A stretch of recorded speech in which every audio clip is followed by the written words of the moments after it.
السلام عليكم ورحمة الله وبركاته. ازيكم يا حبايبي؟ عاملين ايه؟ يا رب تكونوا بخير. النهارده هنعمل معاكم حاجة جديدة. هو انا جربتها في الحادق وهجربها معاكم في الحلو وهنشوف يعني هو الحادق طلعت معايا حلو وعجبتني وهكررها تاني. تمام. لكن الحادق انا اول مرة هعملها معاكم فهشوفها معاكم هتعمل معايا ايه. عندي هنا كوبايتين دقيق، ادي كوباية اهي اللي هي كوباية الشاي اللي هو المج العادي. تمام. وادي الكوباية التانية. تمام. خلي المقادير الحاجات دي زي ما هي عشان هعمل معاها الحادق. وعندي نص كوبايه زيت. اهم حاجه في الوصفه دي هي الزيت علشان خاطر الزيت يخلي طعم الوصفه حلوه. 3 معالق سكر، السكر العادي. انا عندي هنا معلقه خميره كبيره بس انا مش هاخدها كلها لان الصينيه اللي انا عاملاها صينيه 24. تمام. فانا هاخد معلقه من المعلقه اللي هي الصغيره دي عشان لسه هحط بيكنج باودر. عندي رشه ملح وعندي بيكنج باودر هاخد نص يعني معلقه ممسوحه اهي. تمام. هخلي كل الحاجات دي كده عشان خاطر انا هستخدمهم تاني معاكم. وعندي نص كوبايه حليب، 3/4 كوبايه حليب على الباقي ميه ومدفيها في الميكروويف. المهم يكون دافي، مش هنزل بيها كلها واشوف هتاخد معايا قد ايه. بسم الله الرحمن الرحيم. حبايبي الحلوين ما ينسوش قيمه في الشير واللايك علشان خاطر القناه تكبر بيكم وليكم وانا بحبكم في الله. بسم الله الرحمن الرحيم. بصوا العجينه بسم الله ما شاء الله مش هتاخد معايا حاجه تانية، مش هتاخد معايا دقيقتين ان شاء الله باذن الله الرحمن. بصوا انا كده خلاص انا حطيت بس معلقتين دقيق. تمام. ما حطيتش غيرهم، هما معلقتين بالظبط. حتى انا ما خدتش اللبن كله. بصوا اللي انا خدتهم اقل من نص كوبايه. تمام. وانا هسيبها بقى تخمر ونعجن العجينه التانية دي بقى كده خلاص اهي خلصت. هسيبها بقى تخمر في قلب الطبق ونشوف التانية نعملها مع بعض. هنا بقى انا ايه في نفس الكوبايات وفي نفس المقادير بتاعتي بس هزود في الدقيق كوبايه واحده. وفي الحادق زودت كوبايه دقيق واحده، ادي كوبايه في الطبق ودي كوبايتين تانيين اهم. تمام. وهزود وهنا نقصت من السكر معلقتين، خليتهم معلقتين سكر بدل التانية كانت 3. والخميره اخدت نص معلقه من الكبيره. تمام. والملح معلقه ممسوحه من بتاعه الشاي. الزيت مزوده فوق المقدار الاولاني معلقه.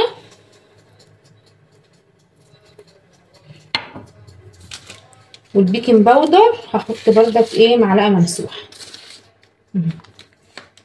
خلاص كده ده الحادق، دي الفطيره الحادقه. ماشي. هجيب بس معلقه كده اعمل ده كده، هاجي عامله كده.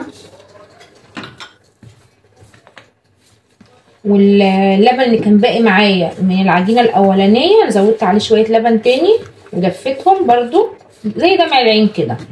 تمام. وهاجي ايه عجنه بقى بيها برضو، مش هنزل بيها كلها، هنزل واحده واحده لغايه ما اشوف الدقيق هياخد معايا قد ايه.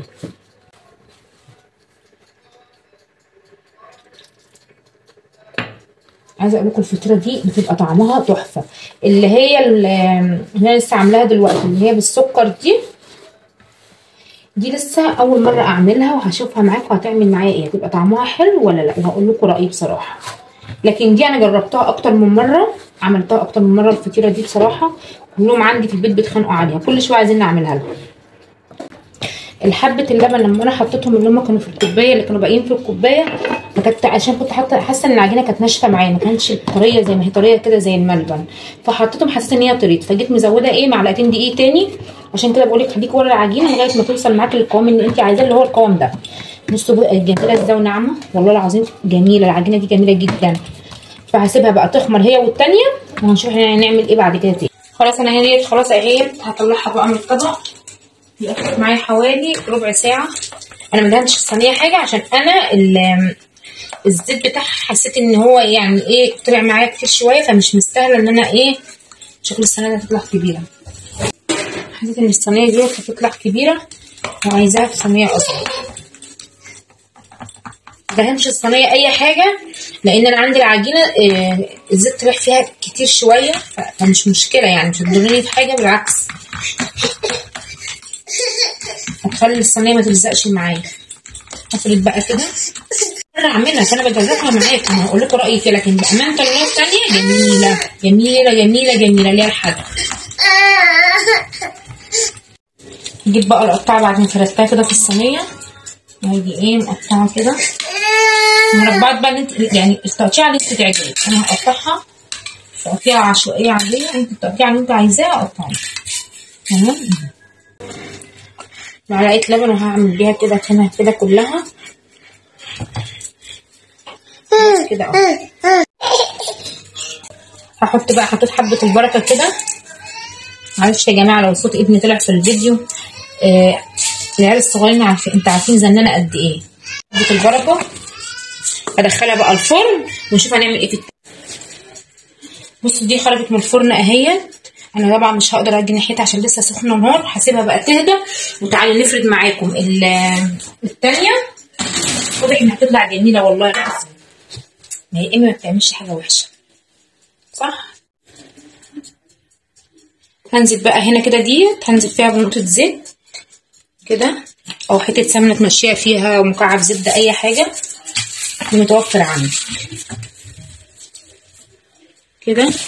خلاص كملت عندي اهيت بقت جميله. هاجي نازله بقى كده، هاجي فرداها. انا عايزه اقول لكم الحلقه دي كمان تحفه، وانا لسه ما دقتش التانيه بس من الشكل كده ان شاء الله تطلع جميله باذن الرحمن. عايزه اقول لكم انا ببقى فرحانه قوي قوي لما بعمل وصفه وتطلع معايا جميله وتطلع معايا ناجحه، ببقى مبسوطه.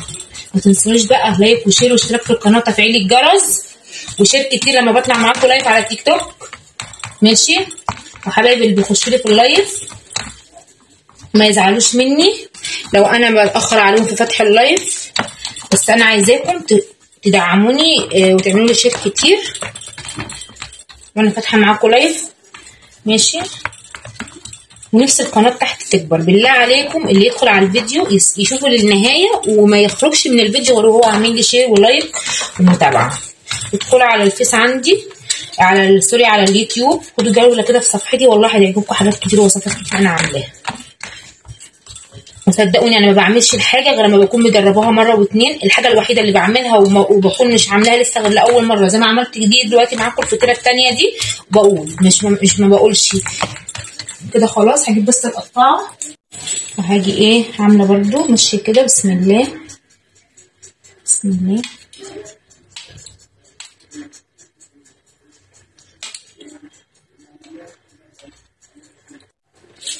بصوا انا كده قطعتها تمام. هقول لكم بقى احنا هنعمل ايه هنا. انا كده دي هركنها كده على جنب، وهاجي هنا جايبه بوله هحط فيها حوالي ربع كوبايه زيت اهي تمام. وهنزل ده بقدونس انا فرماه حوالي نص ربطه كده يعني تمام. وهجيب الملح حوالي نص معلقه ملح من الكبيره تمام. وهحط هنا نص معلقه توم. ما تخافيش ما تقوليش توم يعني وعلى الوش كده، لا اعملي الوصفه واتبعي المقادير اللي انا عاملاها صدقيني ان شاء الله هتعجبك. بس انت يعني شوفي هنا ده زعتر تمام اهو، وده فلفل اسود. اعملي الوصفه زي ما انا عاملاها والله هتعجبك. ما تقوليش ايه ده حاجات اللي حطها على بعضها. انا كده هحط شويه نحط حبه زيت كمان. هي ربع كوبايه زيت انا عشان بس ايه ما بعيرش بالكوبايه، بس انا انت حط ربع كوبايه زيت ونص معلقه ملح عشان دي حادقه، والبقدونس والزعتر او روزماري او اوريجانو اي اعشاب عندي تمام. قلبها كويس كده. وهاجي جايبه بقى الفرشه دي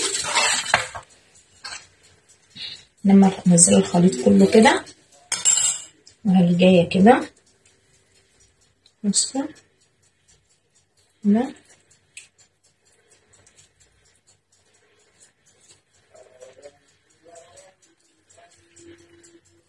ريحه الخلطه جميله جميله جميله يعني تمام.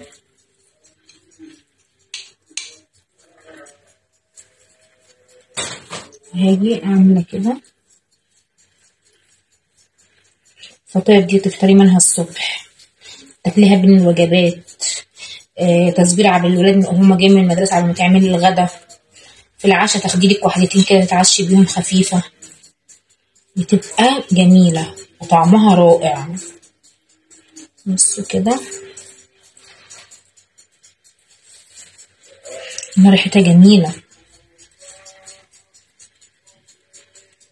دي قشرة توم.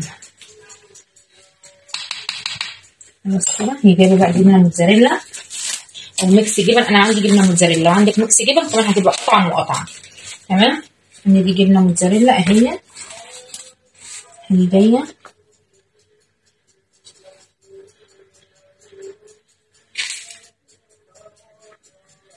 ندخلها بقى الفرن ونشوفها بقى بعد ما تخرج من الفرن، وهقول لكم رايكم وهقول رايي في الثانيه دي.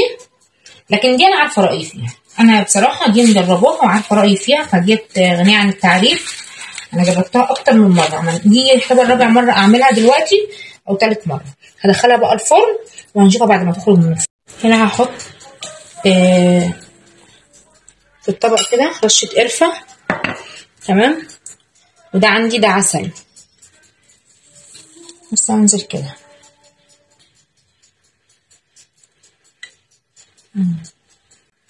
انت مش عايزه تحطي عليها عسل براحتك، ما تحطيش.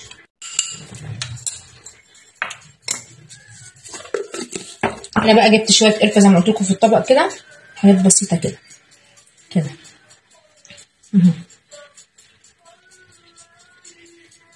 مش عايزه تحطي بردك قرفه، الحاجات كل اللي على وش العجينه يا جماعه دول على وش الوصفه دي اختياري. عايزه تكتفي بالسمسم وحبه البركه اللي انت حطيتيهم، عايزه تكتفي بالعسل بس ومش عايزه تحطي حتى سمسم ولا حبه بركه لان انت ما بتحبش السمسم. فلو انت بردك مش عايزه تحطي ما تحطيش. بس يلا ندوقها بقى مع بعض دلوقتي.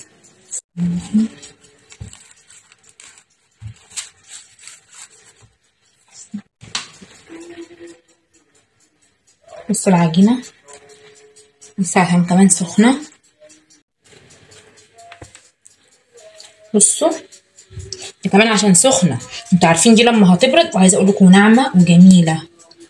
بصوا بصي فطاير دي ولا مش فطاير. بصي العجينه، بصي والله العظيم طلعت تحفه. قشطه عليك يا بنتي يا ابني. هرصها بقى في الطبق بعد ما تخرج التانية، ونحط بقى الحادق والحلو. هنعمل شاي بلبن وضرب نار بقى النهارده. بصوا التانية الاخرى لما خرجت من الفرن، انا عايزه اقول لكم ريحه جميله. الريحه بتاعت دي انا يعني عايزه اقول لكم انا من عشاق الفطيره دي. لسه خارجه دلوقتي حاليا من الفرن سخنه نار، بس تهدى شويه وهقطعها معاكم وهنوريها لكم. والله طعمها خطير.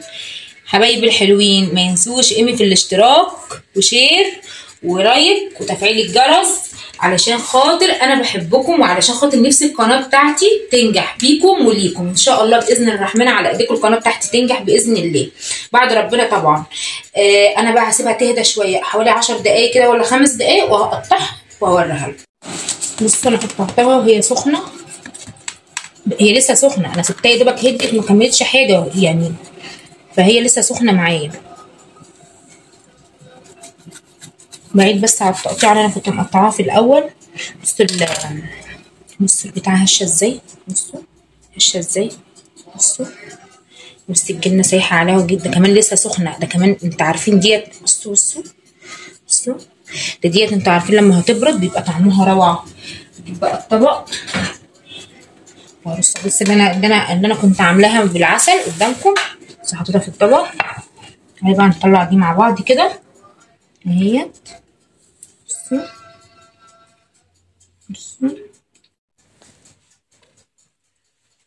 بصوا بقى انا قطعتها حطيت مليت الطبق هنا جنب اللي هي بالعسل، وعند الصينيه فيها اهيت، والتانيه فيها كام قطعه برده لان انا ما كنتش عامله منها كتير. فهشيل بقى الصينيه وبصوا بقى الطبق. عايزه اقول لكم اقسم بالله ريحتها جميله بمعنى كلمه جميله. بص لما بتهدى، بص انا كنت فاتحاها معاكم لما هديت. بص العجينه مفرغه ازاي، والعجينه خفيفه واسفنجيه.